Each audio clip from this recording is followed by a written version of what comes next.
지금 틸리가 사실은 좀 옛날 학자긴 하잖아요. 네. 지금 이 시기 한국 사회에서 틸리를 다시 읽어야 될 이유가 있다면?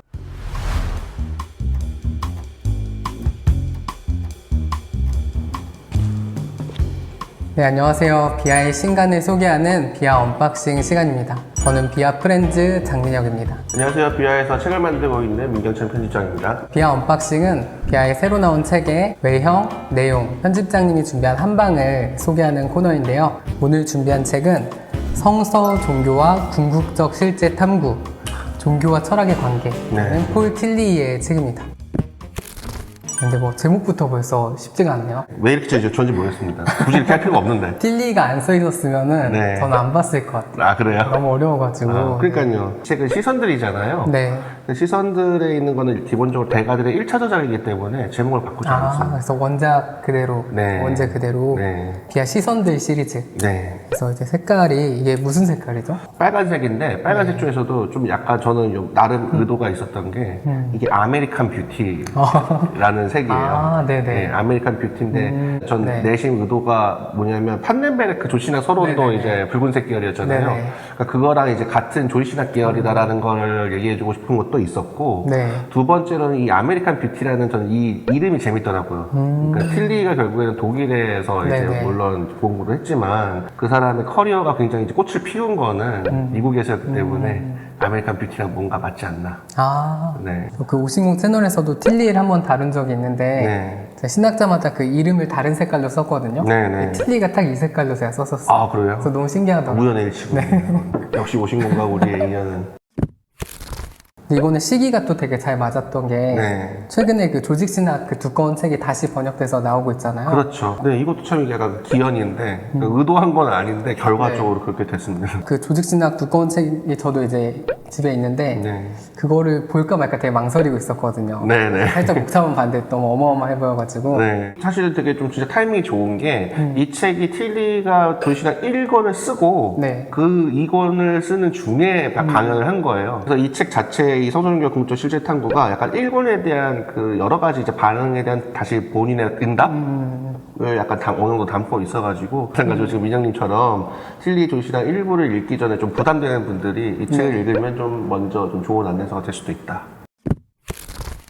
이제 본격적으로 내용으로 한번 들어가 볼게요. 폴 틸리가 어떤 학자인지 네. 좀 소개해 주시면 대부분 우리가 사실 신학자들 잘 모르죠. 원래는 서구에서는 신학을 굉장히 큰 위상을 지니고 있었던 학문인데 20세기 후반 이후로는 사실은 어떻게 보면은 이 세속사회의 영향력을 더는 행사하지 못하게 됐는데 신학의 여명기라고 하면서 마지막 어떤 거인들이라고 합니다. 그러니까 이제 개신교로 치면은 칼바르트, 루돌프 볼트만, 폴 틸리 그 다음부터 조금 갈리는데 그래도 아마 보통은 보네퍼까지 넣는 것도 있는 것 같아요. 신학이란 자장을 넘어서 지성사 책을 찾더라도 이름이 나오는 사람들 그 마지막 라인에 있는 사람 중에 한 사람입니다. 특히나 그러고 이제 바르트 같은 경우에는 아무래도 독일, 스위스, 물론 스위스 사람이지만 독일 어떤 신학계에서 그 커다란 이제 영향력을 함께 커다란이라고 해가지고 거기서 커다란 영향력을 행사했는데 적어도 60년대, 50년대 당시에 이제 미국에는 틸리가 영향력이 굉장히 어마무시했어요. 어떤 미국의 어떤 신학의 어떤 전환, 어떤 그런 분위기의 형성에 커다란 영향을 미치는 신학자다. 우리가 알고 있는 어떤 이른바 문화신학이라는 장르를 사실상 거의 뭐 그 전에도 그런 기미가 있었지만 굉장히 본격적인 그 가치를 부각한 사람이다. 우리가 알고 있는 의미에서의 조직신학을 어떤 형식적으로 완성한 사람이다. 틸리는 조직신학으로 책을 내고 네. 바르트는 교의학으로 내잖아요. 그렇죠. 교회학이라고 했죠. 대비되는 거. 네, 대비되는 거고 조직신학이랑 많이 쓰잖아요. 그러니까 교회에서 조직신학의 차이가 무엇인지를 굉장히 잘 보여주는. 조직신학은 다른 말로 하면 이제 왁구. 왁구인데 이제 교의학식의 왁구와 이제 조직신학의 왁구가 조금 달라요. 그러니까 이른바 틸리가 우리 이름만 알고 정확히 내용을 잘 모르는 상관관계의 방법이라고 네네. 하죠. 조직신학의 왁구는 쌍을 맞추는 거다. 계시적인 측면과 그걸 수용하는 측면의 왁구를 맞춰서 처음부터 끝까지 일관되게 관철하는 그런 왁구를 진행하는 식이 조직신학이다. 신학이라는 게 어떻게 가능한가라는 그 프롤레고만까지 맞춰서 전부 다 그 맞고를 맞추는 게 조신학이고, 교의학은 상대적으로 기존에 우리가 교의학적 고백을 하는 거를 일관성을 있게 서술하게 하는 게 교의학식의 이제 맞고라고 할 수 있겠죠. 뭐 책들 보면은 20세기 신학의 양대 산맥은 바르트와 틸리다 이런 구절이 많이 나오더라고요. 네. 편집장님은 어느 쪽을 더? 누가 더 위대하냐? 누가 더 위대하냐?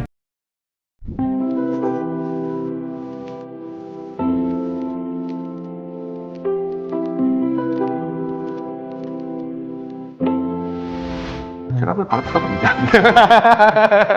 그게 뭐냐면은 내용이 있고 형식이 있는데 바르트는 내용의 전환을 가져온 사람이에요. 어떤 면에서는 근본적인 내용이 뭐 기독교가 내용이 다르냐 그건 아니지만 그 내용의 중요성을 환기한 사람이라면 제가 보기에는 틸리는 형식을 다시 그 내용을 담아내는 형식을 주조한 사람이기 때문에 틸리는 그 형식은 어떤 예전에 유효할 수 있어도 다시 또 버전업이 돼야 되는 다는 점에서 약간 어떤 면에서 열려 있는 거기도 하죠. 그 형식을 네네. 그 틸리의 방식을 따라서 오늘에 또 맞게 또 설명할 수 있으니까 특히 한국에서 신학 공부를 하는 사람들은 저는 틸리를 좀 더 봐야 된다고 생각을 해요. 왜냐? 틸리는 결국 아까도 얘기했죠. 왁구를 되게 중요시하고 개념을 되게 중요시하는데 한국에서 신학을 공부하는 분들은 좀 개념이 좀 약하다. 바르트는 그런 개념에 의해서 강한 사람은 아니기 때문에 네. 바르트를 보면은 뭐 바르트 읽어보신 적 있으십니까? 좀 얇은 건. 얇은 거 말고 두꺼운 걸 보더라도 바르트가 얘기하는 거는 굉장히 설교 같아요. 그러니까 무슨 맞아요, 말이 그러니까 무슨 말이 좀 어렵기는 하지만 가슴이 웅장해지는. 네, 그러니까 파토스를 막 끌어오르게 하고, 그러니까 빠지는 건 굉장히 빠질 수가 있거든요. 근데 정리가 잘 안 돼요. 근데 그 정리를 하려면 사실 개념이 필요하거든요. 네. 근데 그 개념을 익히게 해주는 게 틸리나 판덴베르크나 이런 사람들이 훨씬 더 그 전체적인 알고리즘과 메커니즘을 이해할 수 있게 해주는 신학자라는 점에서 근데 그 제가 보기엔 뭐 둘을 뭐 따로 볼 필요는 없고 네. 그러니까 둘 다 우리가 배워야 될 굉장히 중요한 스승이다. 바르트를 이해하기 위해서라도 틸리는 공부해둘 필요가 있는 신학자다. 그렇게 얘기할 수 있겠습니다. 둘이 되게 좀 조화로운 관계에 있네요. 정작 둘의 사이는 좋지 않았는데 저는 이제 오늘 우리는 그 뒤에 좋은 점만 취하면 되니까 책 제목부터 좀 쉽지 않은데 네. 이게 어떤 내용인가요? 부제에 다 나와 있어요. 원래는 영재에는 부제가 없는데 종교와 철학의 관계 그리고 신학과 철학의 관계에 대해서 논한 책입니다. 네. 성서종교는 기독교를 얘기하는 거고 네네. 궁극적 실제는 하나님이라고 생각하면 됩니다. 저도 앞부분을 읽어봤는데 네. 생각보다 안 어렵고 되게 명쾌하더라고요. 그렇죠. 서술이. 네. 그러니까 오히려 틸리 말을 듣는 게 되게 이 책을 아는데 도움이 됐던 것 같아요. 네. 그러니까 틸리 스스로 이 사람을 내가 설득하겠다 이런 식으로 글을 쓰고 있는 것 같아요. 맞아요. 그러니까 약간 너가 철학에 대해서 좀 뭔가 잘못 생각하고 있는 것 같은데 네. 사실은 이게 신학에 꼭 필요해 이런 거를 되게 맞습니다. 네, 되게 그게 다예요. 그게 이 책의 전부인데 신학자는 철학을 공부해야 되고 암묵적으로 철학자도 신학을 공부해야 된다. 네네. 신학의 가치를 인정해야 된다. 그게 책의 결론인데 시작이자 결론인데 중요한 건 그거를 전개해가는 방식. 틸리의 모든 책에서 이제 학술적인 저작에서 중요한 건 목차예요. 이 책이 소책자인데 네. 160페이지밖에 안 되잖아요. 제가 유별나게 목차를 길게 해놨어요. 그러네요. 이게 보면은 틸리는 그 목차를 딸 때 다쌍을 이루면서 모든 거를 약간 조직신학적으로 해놨어요. 조직적으로 체계적으로 해놨기 때문에 목차를 먼저 보시면서 어떤 개념들이 서로 지금 틸리가 개념을 나눴는지를 네. 보시는 게 좋습니다. 좀 과감하게 얘기하면은 조신학 내용을 일일이 다 읽을 필요 안 해도 돼요. 오. 정말 전공자 아니면 네. 목차만 봐도 돼요. 근데 참고로 얘기하면 제가 대학원 때 틸리 조신학 수업을 했거든요. 네. 저희 교수님이 틸리 목차만 한 달 보셨어요. 거기에 나온 개념들을 곰곰이 생각을 해보고 독자들이 미리 이게 지금 어떤 식으로 전개되고 있을까. 약간 건축의 설계도 같은 느낌. 그렇죠. 그러니까는 틸리한테 결국에 조신학이라는 거는 뭐 교의학도 마찬가지지만 또 조신학이라는 건 건축물과 같은 거거든요. 틸리는 그 중에서도 그 정지 작업을 굉장히 설계도에 굉장히 신경을 많이 쓰는 학자예요. 논지를 진행할 때도 1이라는 의견이 있고 2라는 의견이 있는데 이게 어떤 지점에서 충돌하는데 이것을 이렇게 해서 그걸 끝까지 밀어붙여요. 그 다음에 제3의 대안을 내놔요. 신학을 좀 엄밀하게 공부할 때 틸리는 굉장히 중요한 모델이 될 수 있다. 어떤 학문으로서의 신학. 그렇죠. 학문으로서의 신학, 학자로서의 신학. 결국에는 공부를 한다는 건 우리가 개념과 사상사에서 흘러나오는 굉장히 오래된 말들을 숙고하는 건데 그런 것들을 우리가 정리하고 그 안에 있는 깊은 의미를 파악하고 다른 것과의 연관성을 파악할 때 틸리는 굉장히 많은 도움을 준다. 그 목차를 보는 거랑 또 하나 이 책을 보면서 하면 좋을 법 이런 거는 메모를 하는 거예요. 메모를 근데 다 막 일일이 다 문장을 적으라는 게 아니고 틸리가 언급하는 개념들을 네. 하나하나씩 대변을 해보면 성서의 인격주의, 뭐 존재론, 뭐 참여 이렇게 다 틸리가 항상 A, B 이런 식으로 그 개념들을 쌍을 지어놨어요. 굉장히 명확하게 구독을 짤 수가 있거든요. 네, 그래서 네. 그거를 여기 그냥 책을 쓱 보면은 알 듯 모를 듯 할 수도 있으니까는 네. 아예 하나 메모를 놓고 그 쌍들을 생각날 때마다 적어놓고 이것들이 어떻게 하는지를 보면은 틸리가 무슨 얘기를 하는지 훨씬 더 잘 알 수 있다. 그리고 틸리가 얼마나 이런 형식의 강박이 있는지도 알 수 있다. 네. 그거를 꼭 당부드리고 싶네요. 완전 꿀팁이네요. 네. 틸리가 원래 독일 사람이잖아요. 네. 근데 이 글은 원래 영어로 그럼 쓴 글인가요? 그렇죠. 그러니까 버지니아 대학교에서 강연을 한 거를 바탕으로 하고 있거든요. 네. 그래서 영어를 했는데 성운을 밝히지만 제가 보기에 틸리가 얘기한 거를 존 딜렌버거라고 또 마찬가지로 또 유명한 신학자예요. 유명한 신학자가 이제 글을 영어로 많이 해줬고 대부분의 틸리 저작은 영문 저작은 항상 그 영어로 다듬어준 사람들이 있어요. 항상 옆에서 그런 학자들이 틸리의 그 생각을 되게 좀 공감하는 사람들이 영어로 많이 다듬어줬는데 이름 맞나? 사실 좀 비밀 또 하나 얘기하면 그래서 되게 어색해요. 아, 그래요? 그러니까 영어가 쉬운데 네. 사실은 쉽지 않아요. 왜냐하면 틸리는 영어로 사유한 게 아니고 기본적으로 독일어로 사유한 사람이어서 그거를 본인 딴에는 이제 영어로 표현한다고 쉽게 근데 영어 어휘수는 짧으니까 상대적으로 그것을 좀 쉽게 쓴다고 썼는데 오히려 좀 더 복잡한 면이 있어요. 그래서 번역하신 이 남성민 박사님 말에 따르면은 틸리 네. 책을 차라리 독일어로 보는 게 훨씬 낫다. 오. 조지 씨가 원래 영어로 쓰였지만 네. 독일어로 보는 게 훨씬 더 이해가 잘 된다. 그럼 독일어로 또 번역된 게 있는 거예요? 네, 독일어 다른 번역본 사람이 번역한? 네. 또 신기하네요. 틸리가 독일 사람인데 영어로 쓴 걸 또 누가 독일어로 번역하고. 그렇죠. 그게 굉장히 이제 지성사적으로 또 재밌는 면이죠. 네. 지금 틸리가 사실은 좀 옛날 학자긴 하잖아요. 네. 지금 이 시기 한국 사회에서 틸리를 다시 읽어야 될 이유가 있다면 1차적인 답변은 한국 사회에서 굉장히 중요한 문제 중에 하나가 결국에는 기독교와 문화의 관계, 복음과 문화의 관계, 그리고 그리스도교가 전하는 바와 어떤 이 한국 사회의 지형의 문화를 어떻게 연결할 것인가, 네. 어떻게 이 복음이 우리 한국 사회라는 거에서 생동하게 할 것인가라는 게 중요한 과제잖아요. 틸리의 별명이 지식인들의 사도고였거든요. 그 문제의식 자체가 바로 그 문제의식을 가지고 그 당시에 미국에서 활동을 했고 그 자신들의 어떤 그 많은 고민들은 결국에 그것을 하기 위한 여러 가지 그 시도의 일환이었기 때문에 그 작업들을 찬찬히 훑어보는 거는 의미가 있고 기본적으로 또 하나는 그 신학사에 등재가 된 인물은 언제든 볼만한 가치가 있다. 내 상황과 꼭 무슨 상관이 있지라는 질문을 던지지 않아도 뭔가를 우리에게 깨우쳐주는 면이 있다. 그게 바로 고전이다. 사실은. 신학사든 철학사든 커다란 비중을 차지하는 학자들의 위대한 점은 그것이 언제든 다시 봤을 때 어느 시점에선가 영감의 원천이 될 수 있다는 거예요. 신학을 공부하는 분들은 특히 굉장히 많은 도움을 받을 수 있다. 그렇게 그럼 이제 좀 편집. 설명이 됐나요? 네.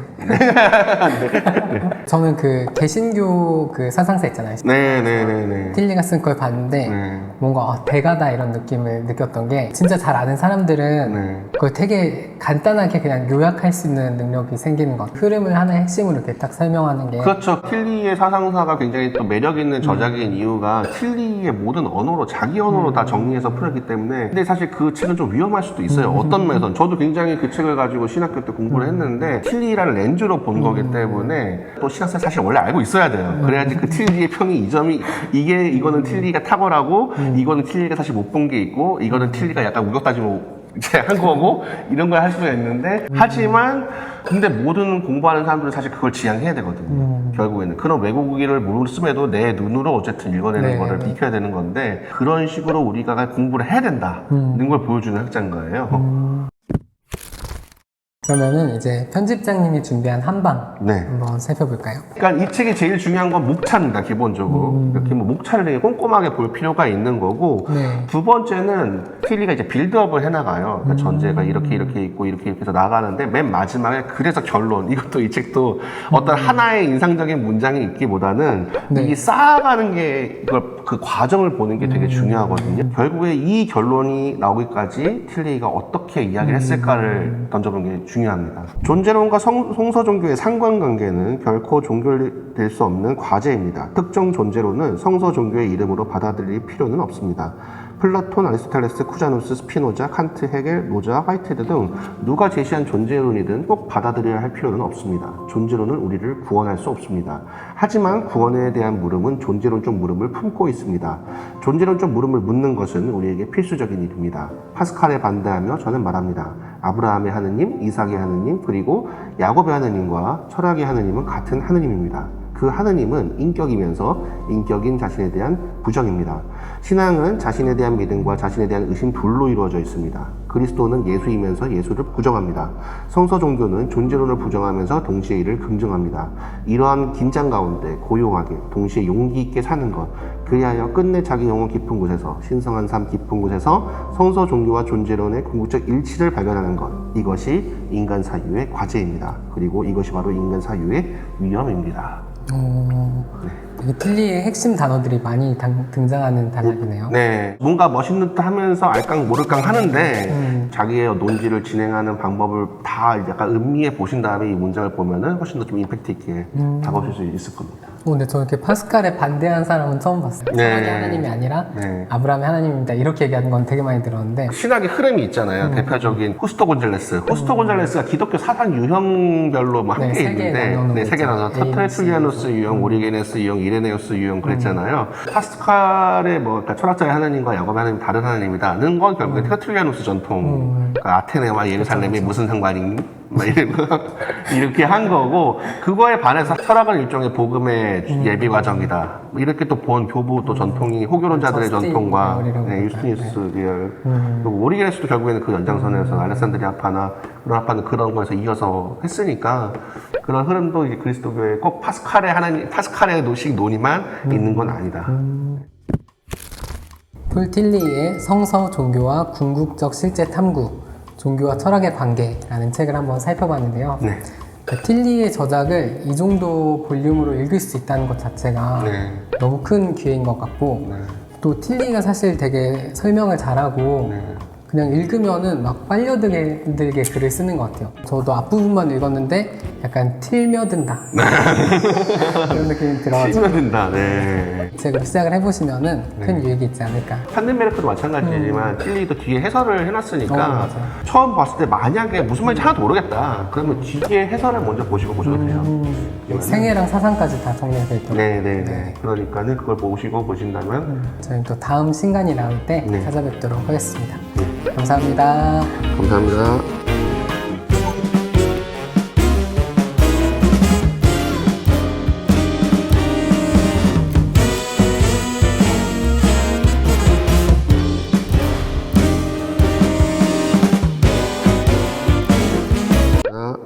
한 조금만 더 보충해 줄까요? 중간에 뭔가, 중간에 하나를 내가